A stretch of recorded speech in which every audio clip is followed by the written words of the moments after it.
Good evening, everyone. Welcome to the Barcelona Bitcoin Hub February meetup here at this amazing venue in the Barcelona Stock Exchange in collaboration with the Barcelona Finance Hub by Attico, that we will hear about it in a minute.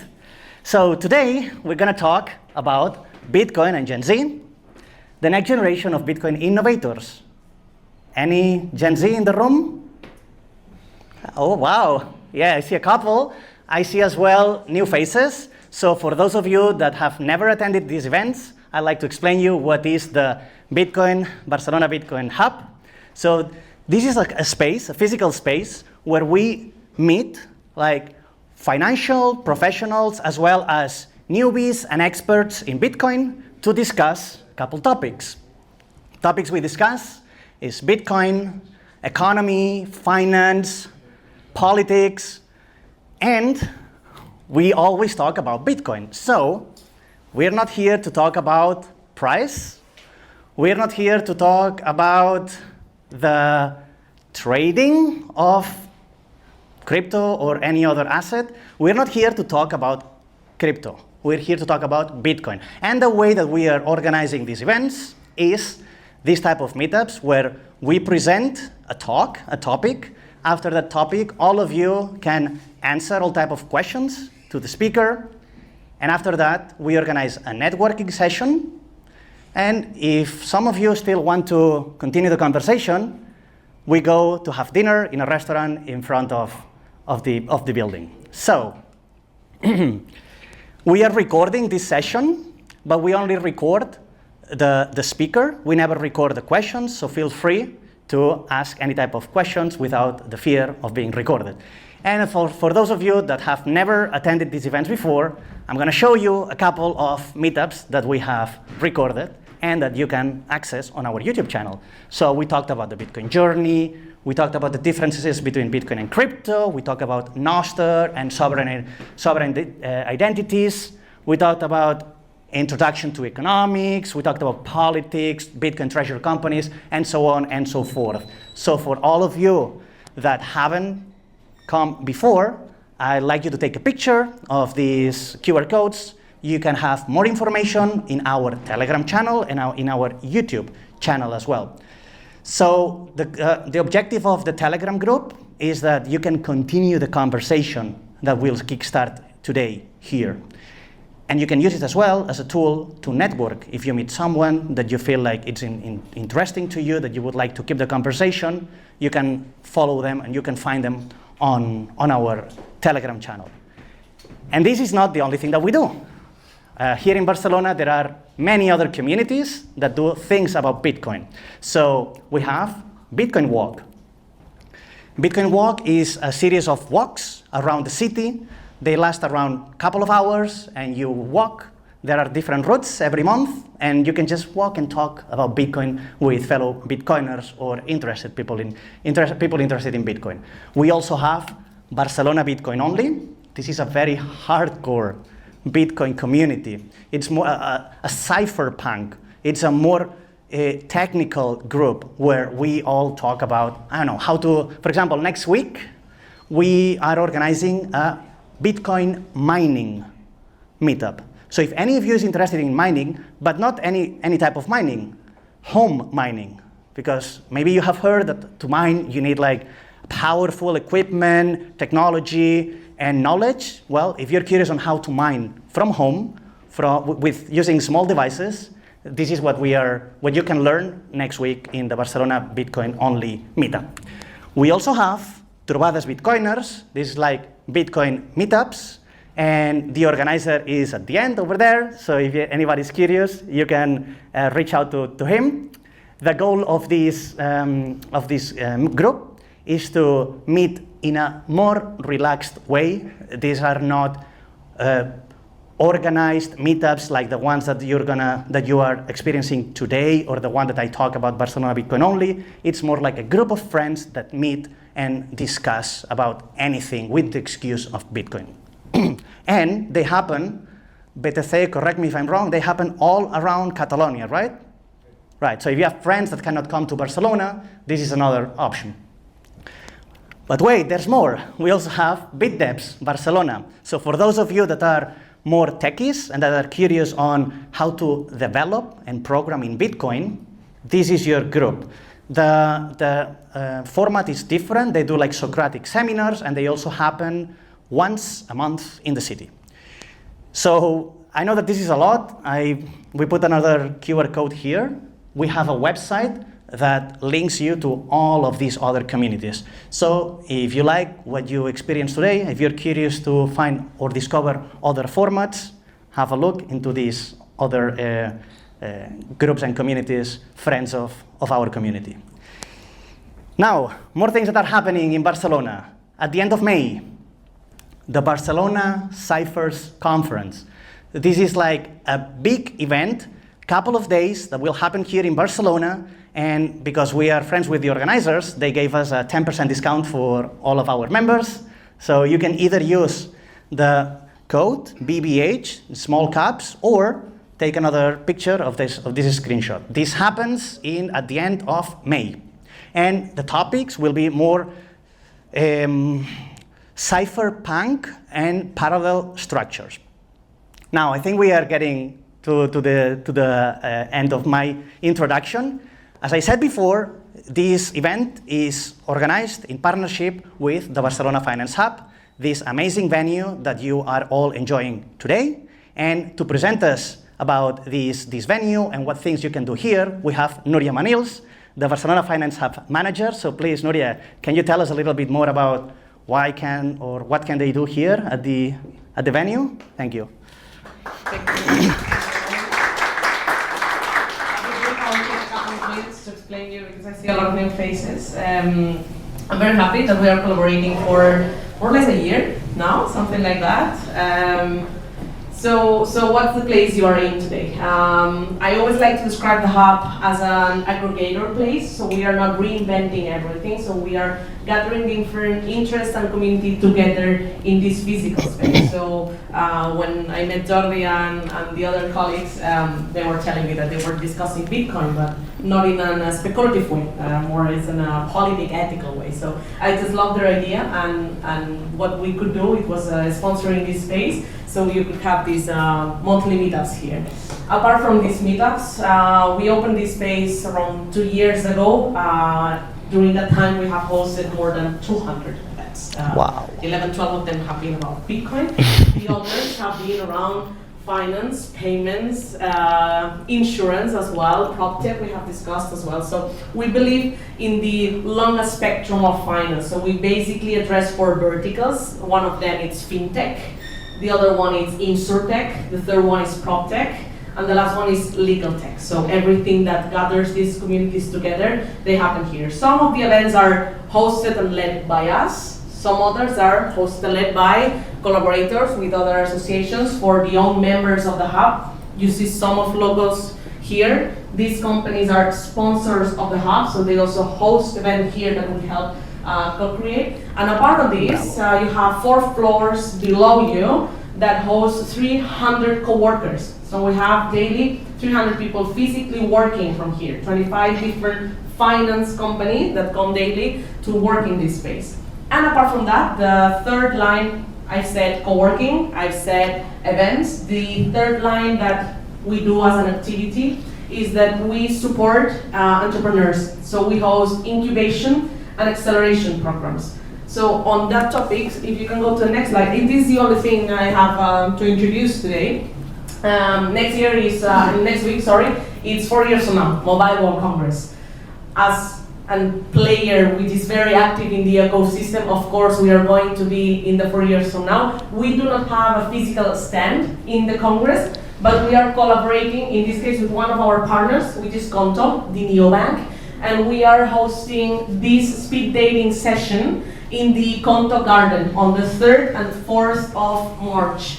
So if you are either an investor or you know someone who's an investor willing to know these fintech, insurtech, these kind of projects, you can either sign here or approach to me later, and we will invite you over. But if you are a startup, you need to be a finance startup. We are accepting any kind of a startup, mostly on the second day to do this matchmaking with investors. So please feel free to scan this code, and for those selected participants, we are giving 2 tickets per company, per startup, to access the full Mobile World Congress. Well, the full 4 years from now, it's a separate congress. Okay? So every month I try to bring something new, what's going on, programs, opportunities, events, etc. I think this is a great opportunity that we have a big event next week here. So feel free to approach me later if you want to reach out, because actually tomorrow, if any of you want a ticket for the 4 years from now, tomorrow I'll be posting on my personal LinkedIn 20 tickets for free. Wow. So feel free to follow me, and you have my name somewhere there. And you can text me tomorrow, because we'll be giving for free 25 tickets if you need one. But I let you with something. Thank you. All right. Molt bé, gracias. Thank you very much, Nuria. So you see, you come here and you already have nice opportunities. So now, with that being said, let me introduce you to the agenda of the day. So we started with the introduction, and now we're going to talk about the Bitcoin and Gen Z presentation with Autumn Domingo. And then, as I said, at 7:20 approximately, we're going to do the networking, drinks, and if anybody is curious to experience the amazing views that this building has to offer us, we can go to the terrace. And then at 8:45, we are finishing the event, and as I said before, if anybody wants to continue the conversation, we go have dinner at the restaurant in front of us. So, what I ask you, please, is just to silence your phones and be quiet and respectful during the talk, because now it's the time of Autumn Domingo. Please come on stage and tell us a little bit more about Bitcoin and Gen Z. So please give a round of applause.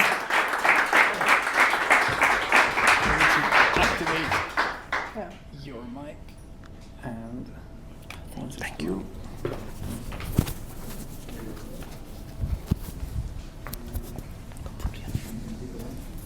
All yours. Hello, everyone. Can everyone hear me okay? Yes. Okay, awesome. Well, hello, my name is Autumn. And so, how did I come to be standing here in front of you today? I think that's a good place to start. So me and Kenobi have been friends for a few years now, and we've both shared the passion of being Gen Zers in Bitcoin, which is not very normal, especially in previous years. And so in January, I was able to have the opportunity, and fortunate enough to have the opportunity, to speak about the next generation of Bitcoin users at this conference called Project 2140. And so this project was hosted by the Human Rights Foundation, and the idea was, how can we talk about what Bitcoin is going to look like in the year 2140 when the last Bitcoin is going to be mined? And what will that look like for people my age, or just anyone in the Bitcoin space in general? And so the idea here was to get together maybe like 50 to 60 people who are on the ground working specifically in human rights and Bitcoin, and seeing how they can use Bitcoin as a solution to help activists fight against authoritarian regimes, how we can enable better communities so that they can actually get banked or be able to have more opportunities that have never been available to them before. And so the idea was to get everyone in a room for 3 days in Nassau, Costa Rica, and talk about the different projects that are being worked on, share ideas about how they can better improve what already exists. And these are developers, these are designers, these are entrepreneurs, these are business people, these are human rights activists fighting against leading opposition parties and authoritarian regimes. And so, oh, what happened? There you go. Thank you. Oh, okay. So basically, I went to this conference, and what I want to kind of talk to you today about is Gen Z and Bitcoin, and what I talked about in that talk in and of itself, and then also kind of go over the takeaways that I had from the conference, because there was a lot of realizations that I had about where Bitcoin might be going into the future, and hopefully that will be useful for you. So the title of this talk is The Next Generation of Bitcoin Innovators. And so, again, this is Project 2140. It was a room like this There was talking about mining. There was talk about different developments. Yeah, they talked about so many different types of things that I'll get into a little bit. But basically, this was the setting, right? It was just being able to share ideas and get people to connect. So what I talked about specifically was the next generation of Bitcoin users, and I'm just going to go through a little bit recap of what that was. So I first started off with saying, it's clear that Gen Z is facing a future that we're losing hope, right? We're looking at financial futures where we don't know if we can even start a family, build wealth, own a house. All of the narratives that we've been fed throughout the time that we're growing up no longer apply. And this is scary. And I hate this because I want to be able to build the future that I want to build. And I believe that every single person should be able to do that as well. But if you don't have a solid money and you don't have a solid environment to be in, there's no way to possibly do this. And so what I was talking about was Gen Z is probably the most likely generation out there to be able to say, all right, Bitcoin is this next thing. This is what can be our solution. This is what can be our next hope. And so it wasn't just about that. It was also about how do we become the next wave of contributors as well. And so Gen Z adults are between the ages of 18 and 28. And according to several lit reviews and research that I did to understand Gen Z a little bit better, it was said that 58% of Gen Z graduates are still looking for their first full-time job. And I was like, why is this number so high? And I was like, is it because they're lazy or they don't want to work? Because I feel like that's probably what most people would jump to the conclusion of. But it's like, no. What if they are simply sick of the world that they're inheriting? What if they're simply like, this isn't what we want the standard to be anymore, and they're pushing back against that, and they're redefining what the workplace is going to look like. And it's catered more toward a digital age rather than an industrial one. And so by 2030, 30% of the global workforce is going to be made up of Gen Zers. And that's why I was telling this group of people in this conference, we have to be able to build a bridge and a space for Gen Zers within this space so that we can work collaboratively with them. Because what Gen Z has is we have time and we have energy to continue the work that's already being developed, right? And we also are saying we want to work with things in purpose. We don't just want to work a 9 to 5 and be like, okay, we're all done. We want to be able to be part of something that we feel is bigger than us and being able to contribute to something that's real. And so the people in this room were the industry leaders, and they're on the ground floor talking to people, interacting with community, saying, what do you need? What types of things are you lacking so that we can enable you to kind of enter into this new world of Bitcoin and empower you? And so I said, my call to action at the end of it was, it's really important for us to be able to build this bridge between these two so that the future of Bitcoin and human rights advocacy can really, the passing of the torch moment can happen, right?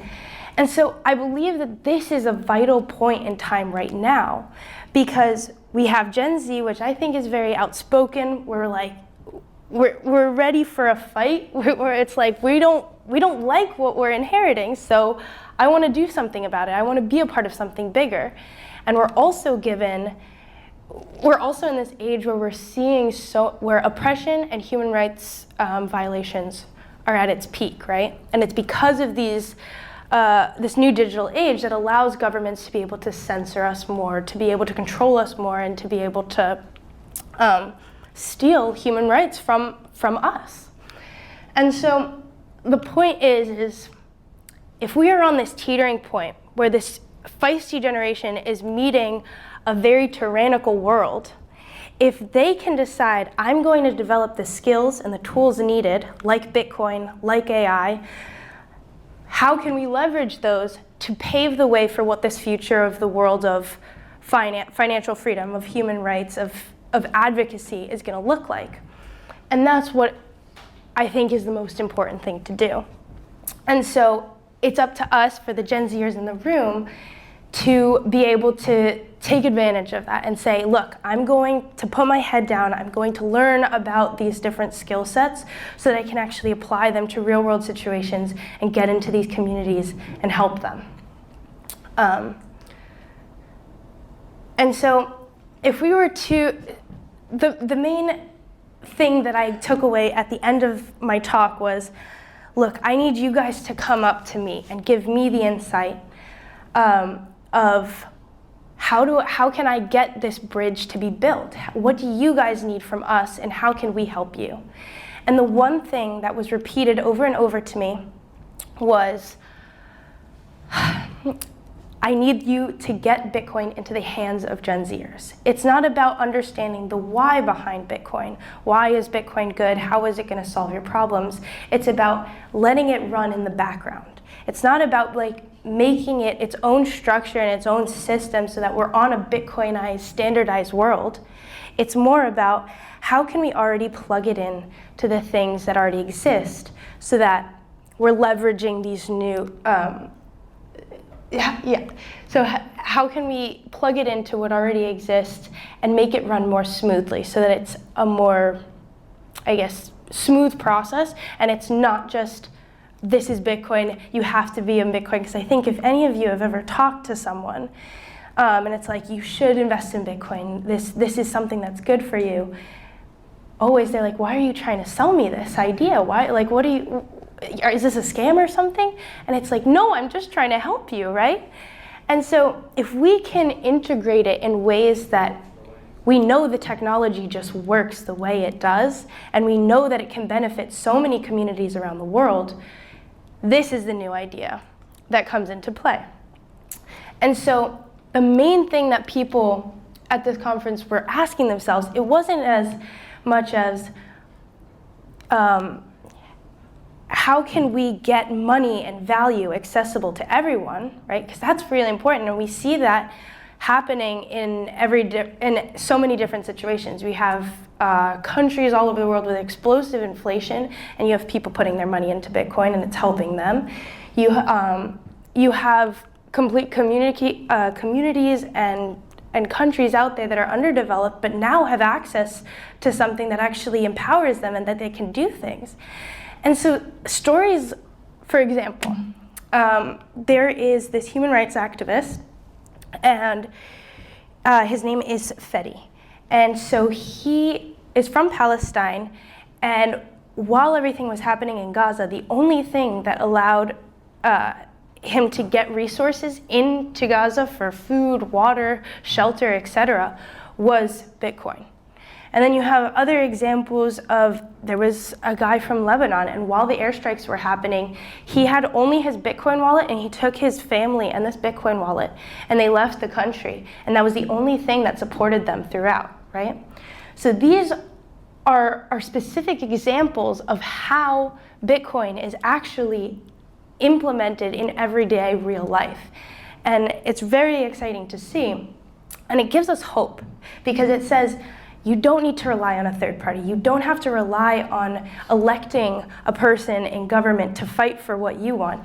You're taking that power into your own hands. And so what these people were really questioning, like the people at this conference were really questioning, is in 2140, when the last Bitcoin is mined, will Bitcoin still be for everyone, or will it be only for a select few? Because we always want, the initial step was, how can we get money and value to everyone globally? And now it's industries, it's individual investors, it's financial sectors that are all putting their money into Bitcoin, and it's becoming something that it's only become used for store of value purposes. And so what we're looking at here is that attainable? Is that good? Because what Bitcoin was originally used for, what Satoshi originally intended, was that he even said it, if Bitcoin becomes a store of value, it has failed. We want to be using it in real world applications. And so, a quote that I want to share was from this guy named Femi from the Human Rights Foundation. He works very closely with Alex Gladstein. And he was asked by Matt Odell, he said, all right, so Femi, what do you think? Like, In 2140, is Bitcoin going to solve all the problems that we see today? And he took a second and he sighed and he was like, no, I think that's the wrong perspective. And so he said, Bitcoin does not fix anything. The people using Bitcoin as a tool fixes things. And that really changed my perspective on it. Because before I was like, oh, I think Bitcoin can solve a lot of the problems. If we just have a good money, maybe we don't have to face all these problems that we're experiencing.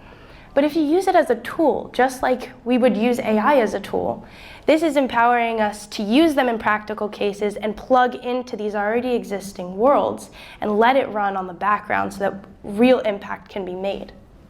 And so a perfect example of this is Money Badger. And basically the idea of this is in South Africa, there are so many use cases, there are so many places where vendors want to be able to sell and accept digital payments, but they can't because of the lack of infrastructure.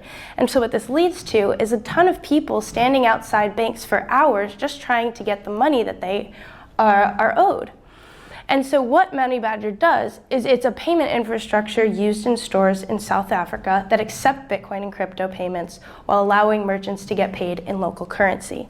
And so instead of him saying, I'm actually going to create an entire new ecosystem that's only Bitcoin and then go to each individual store and say, this is why you should use that.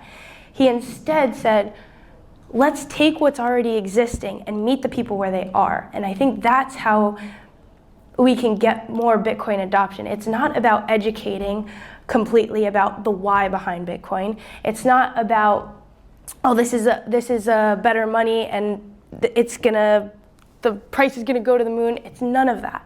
It's all about how can you meet people where they are so that adoption is natural, it's organic, and it doesn't have to be this flashy thing. It can just be on the background and really do its thing. And so the thing to think about, I think, is in what ways can Bitcoin as a tool be used to better how already existing communities, companies, and systems function? And so for the Gen Zers in the room, I feel like for us, it's about developing the skills that are within AI, within Bitcoin, talking to different communities, seeing what real world problems actually exist, and then being like, how can we meet you where you are right now? And so, yeah.